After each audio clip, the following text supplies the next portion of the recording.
OG పేరు చెబితే వణుకు వణుకు పుట్టాలా?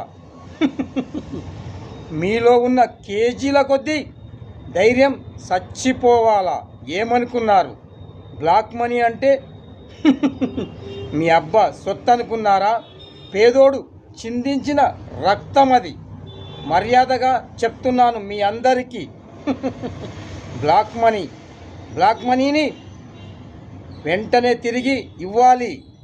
లేదంటే అర్థమయ్యింది కదా, మీ ప్రాణాల్ని తీసైనా ఈ ఓజీ మీ ప్రాణాల్ని తీసైనా బ్లాక్ మనీని తిరిగి తెచ్చి మళ్ళీ పేదోళ్లకు పంచి పెడతాడు. అర్థమయ్యిందా? ఓజీ పవర్ తెలిసి కూడా పిచ్చి పిచ్చి చేష్టలు చేస్తే మీకు చావు మూడినట్లే లెక్క. ఓజీ వస్తున్నాడు.